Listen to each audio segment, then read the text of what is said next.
Next on AM 1480 WLEA, the Newsmaker Show. Here's Brian O'Neill.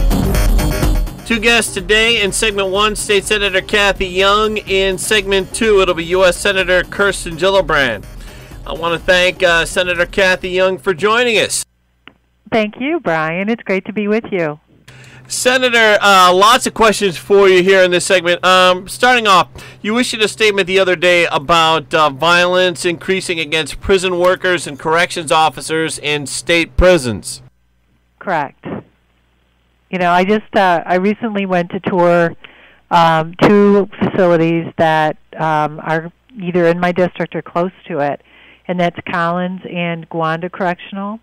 They're right next to each other, and I was just astounded by the level of contraband that constantly is trying to be smuggled in, things like K2, which is synthetic marijuana, which causes users oftentimes to get extremely out of touch with reality and violent. And people are coming up with new ways every single day to try to smuggle it into the prison system. But also the level of violence against corrections officers. They have such a very, very difficult job, and a lot of the tools as far as behavior modification goes have been taken away from them in, you know, the most recent years, and the violence is escalating. There's incidents of assaults, of throwing incidents where people take bodily fluids and throw them on corrections officers, and as we know, there can be different diseases that are transmitted through those bodily fluids, and so I'm very concerned because it's more and more of a situation where things are becoming more and more dangerous, not only for the corrections officers but also for the other inmates and people visiting the prisons. So I believe very strongly we need to take action, and there needs to be an intervention, and we need to put back into place common sense behavior modification tools that they previously had just to make the prisons safer. In talking about the prison system and thinking of your Senate district, the first name that comes up to me is Ralph Bucky Phillips. He was in that big, long, went on for a whole summer, maybe a little bit longer, chase that ended in Chautauqua County, but not before a number of shootings. Now, Bucky Phillips is being held in Clinton Correctional. What kind of facility is that, Senator? Well, that's a maximum security, and so it's a very difficult situation for the corrections officers and security, especially since we had the escape a couple of years ago from Clinton. I think that they've been able to improve their security measures, but at the same time, people's lives and safety are at risk when you don't have the behavior modification things that you normally would have in a prison system. And I'm not talking about draconian things, but things that really show that there are consequences to bad behavior. If you assault somebody, if you do some other things where you're non-compliant, there should be something that could be done to modify your behavior instead of having this free-for-all. But, yeah, Bucky Phillips, we know, terrorized our area for several months, and that was quite a while ago now, but he did escape, and, you know, he shot three troopers, one died, and so it just shows when you don't have the right policies in place in the prison system, it becomes even more dangerous. Talking to State Senator Kathy Young here on this Thursday Newsmaker. There was a report out recently that New York City State Senator Democrat Kevin Parker wants to make it a law that if you own a gun in New York State, you have to have $1 million insurance policy. Your thoughts on that? You know, it's a real infringement on our Second Amendment rights. It makes it impossible for anyone to afford basically to have any kind of firearms.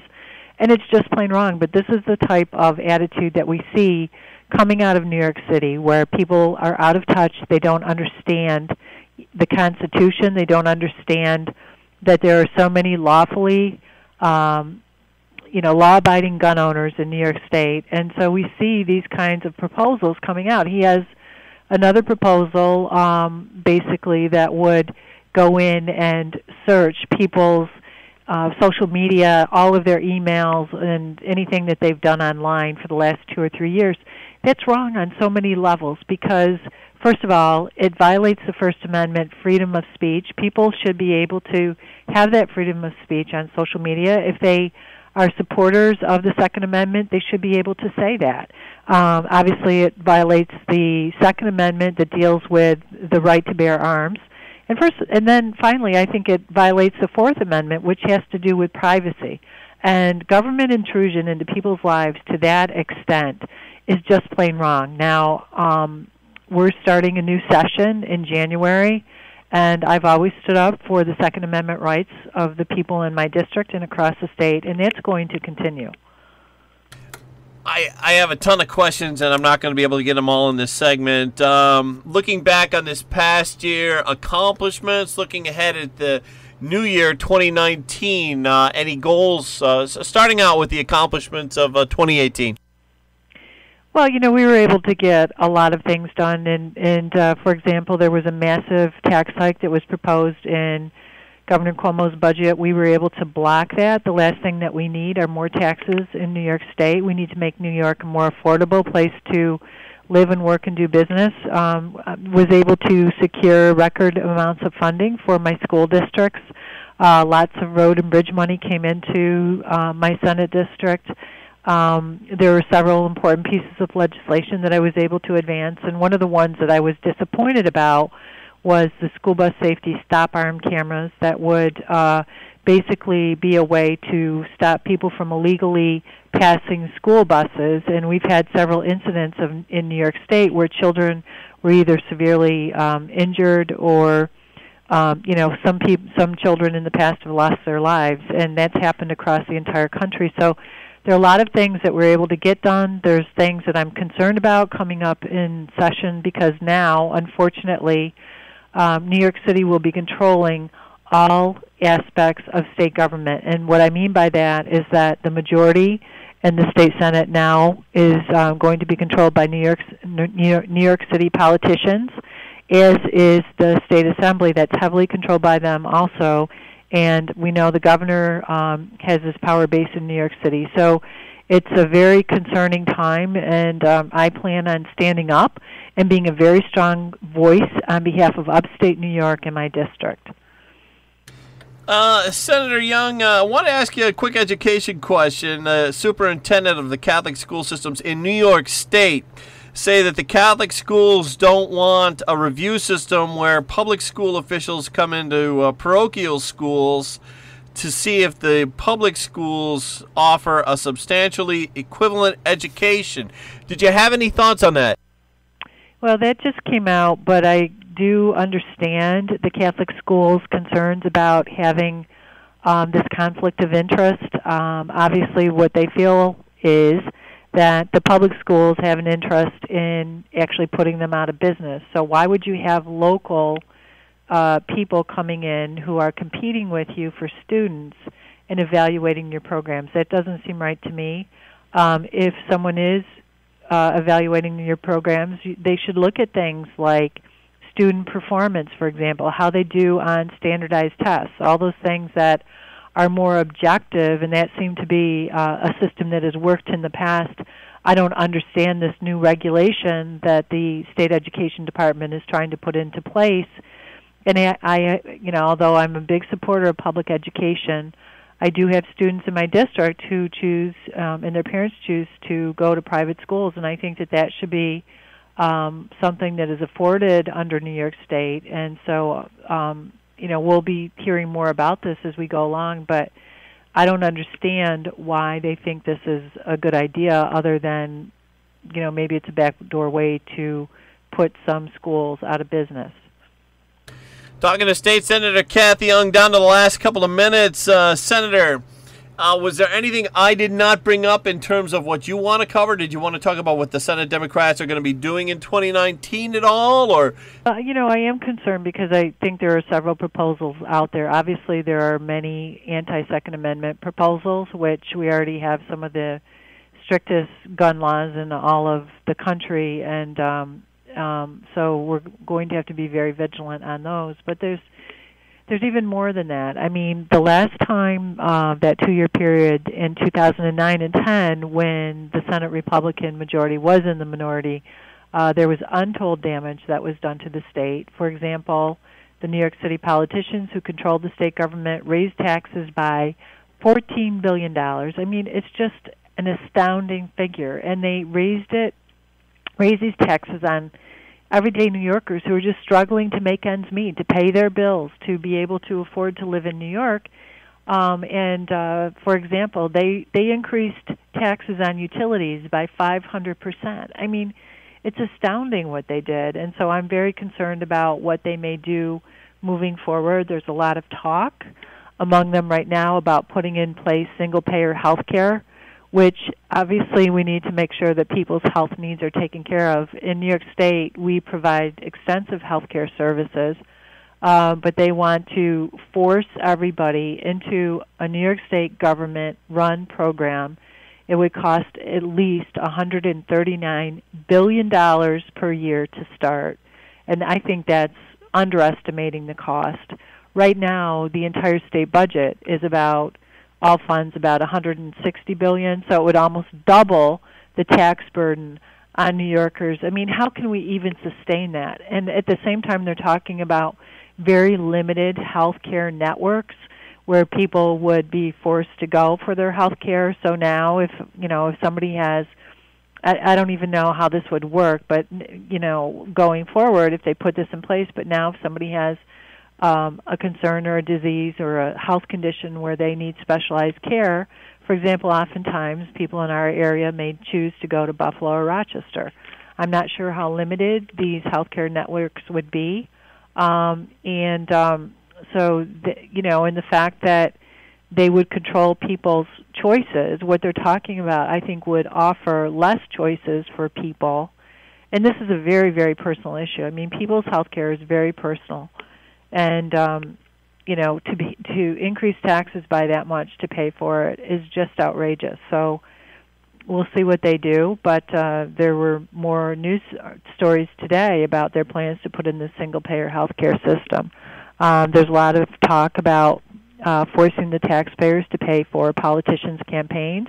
They want to replicate the system, the public financing system that is currently in place in New York City. It's been a source of corruption, and as a matter of fact, there was just a New York City politician who participated in the New York City system who just got in legal troubles being charged criminally for lining up straw donors, which means that they find people, they give them money so that they can exceed the campaign contribution limits, and they donate to a campaign.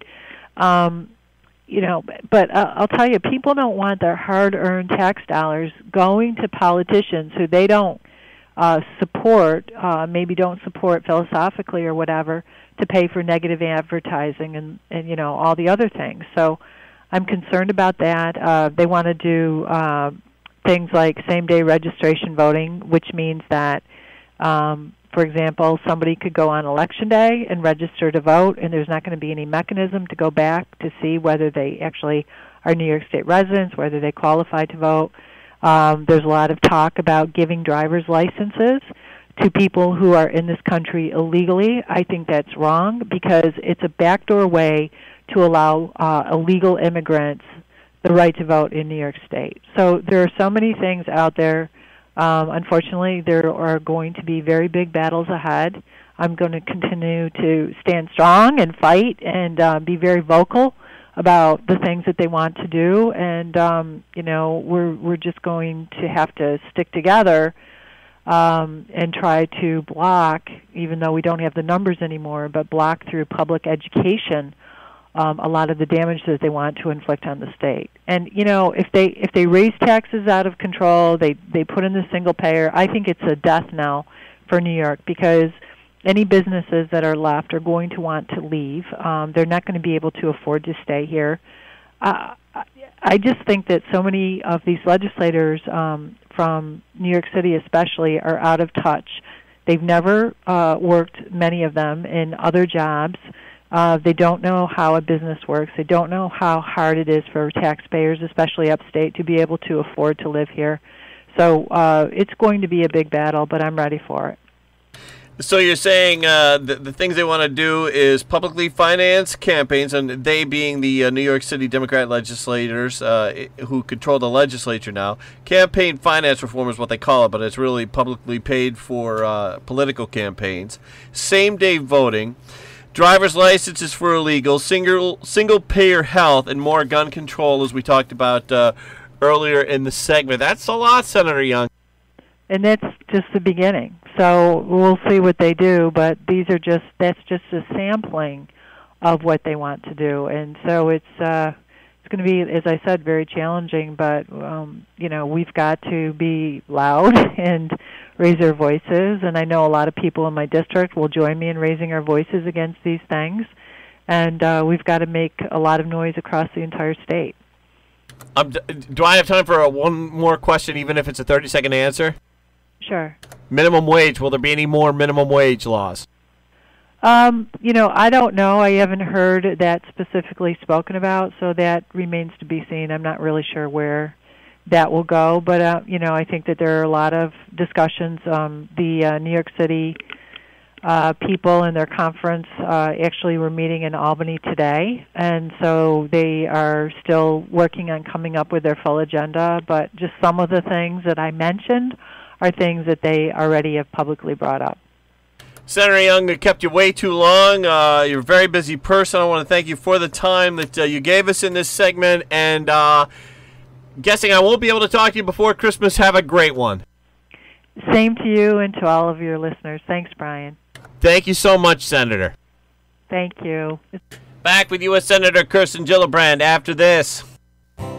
Selecting a nursing home for a loved one isn't easy until you've discovered Hornell Gardens Nursing and Rehabilitation. Hornell Gardens delivers the highest level of care, compassion, and commitment with amenities and activities that will enrich body, mind, and spirit. It's a place that's close to home. Stop in for a tour of Hornell Gardens, located at 434 Monroe Avenue in Hornell, or to learn more, call 585-222-CARE or visit hurlbutcare.com. Checking in now with meteorologist Rob Carolyn, who says tomorrow is going to be really nice. Well, it's going to be mild. I don't know about too much in the way of nice. I mean, nice day for me would be sunshine along with the mild temperatures, Brian, but it looks like we are at least going to get one half of the equation, and that half is milder weather. We've kind of used up all the cold air in southern and central Canada for the time being.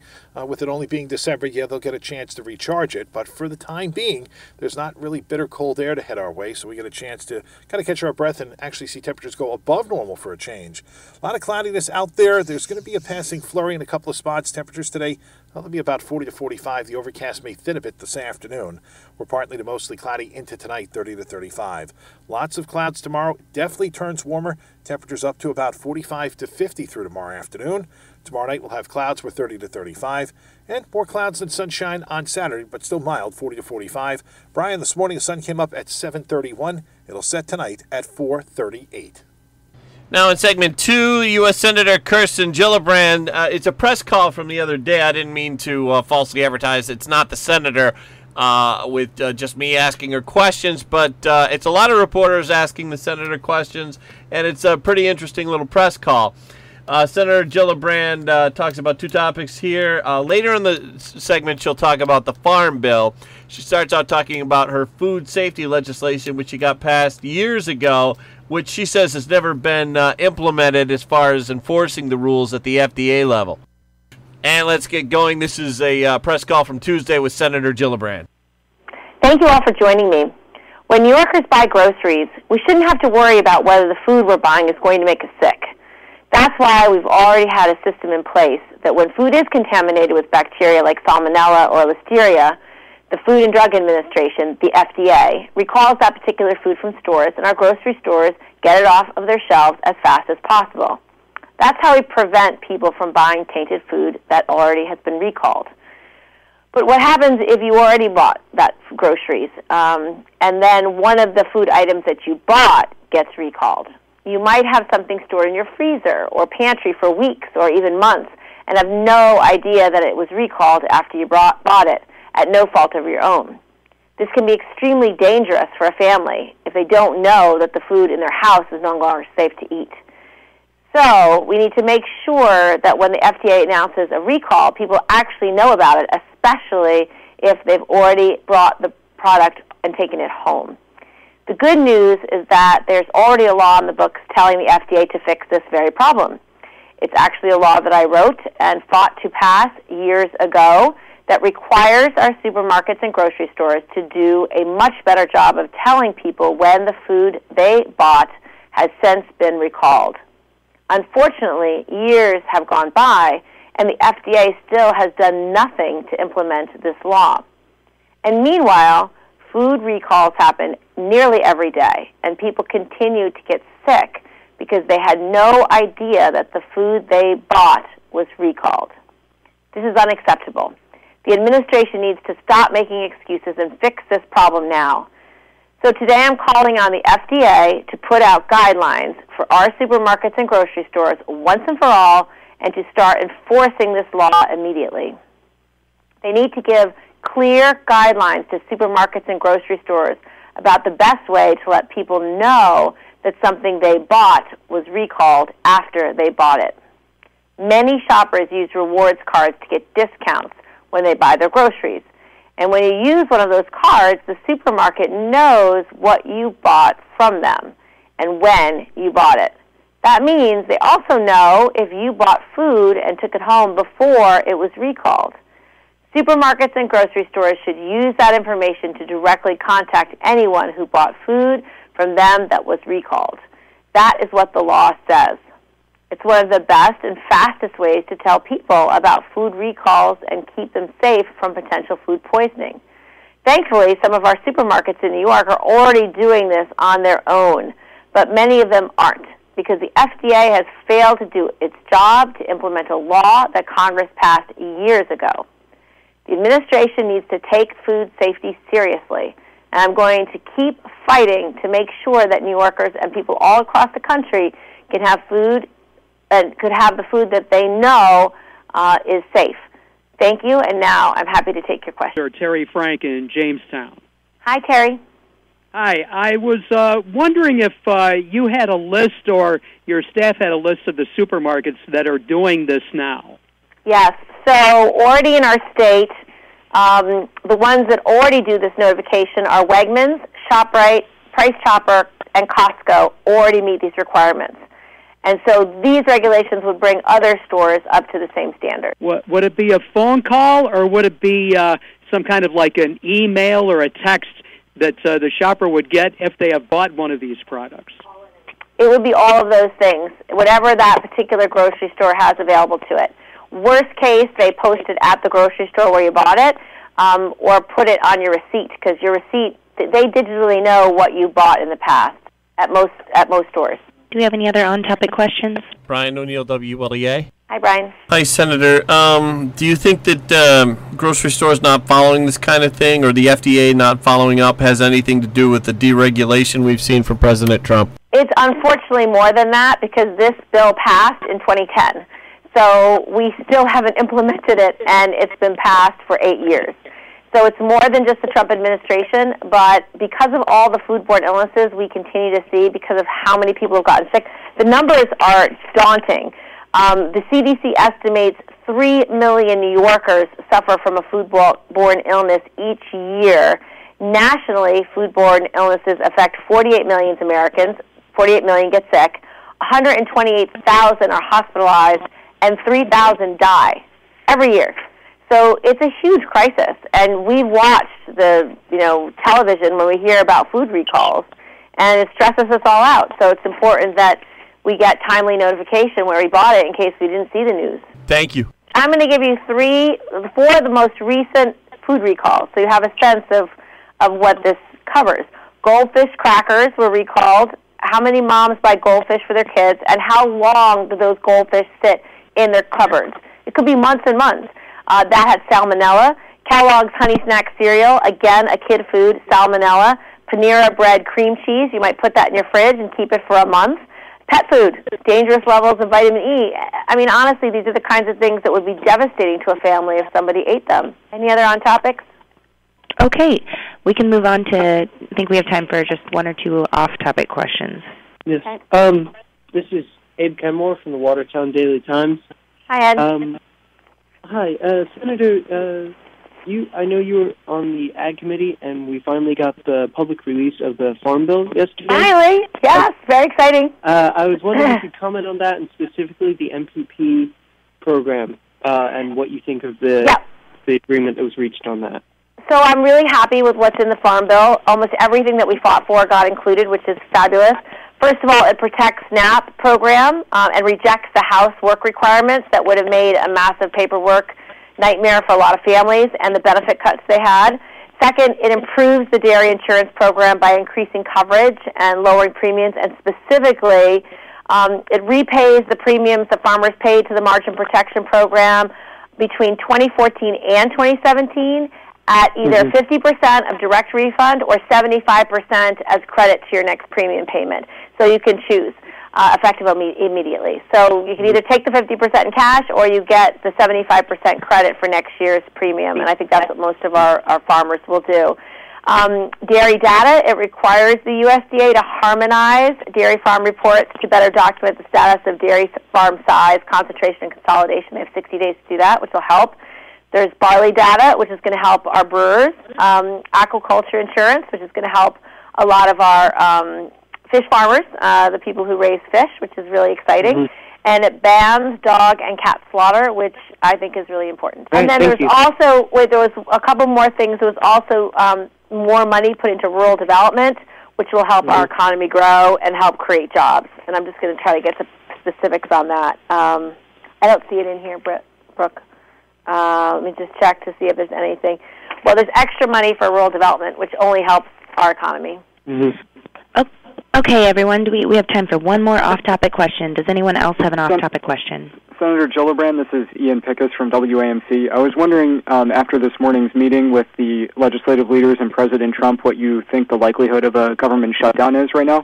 Well, it's exceedingly disappointed that our president thinks it's a good idea. I think we all agree that border security is very important, but funding a wall that won't work, that is a waste of taxpayer money, is outrageous. And I don't know why he wants to hold the American public hostage over wasted resources. Okay, thank you, everyone. That's all we have time for today. Appreciate you for joining us. So U.S. Senator Kirsten Gillibrand there, and we had Senator Kathy Young in segment 1. It's AM 1480 WLEA Hornell. I'm Brian O'Neill.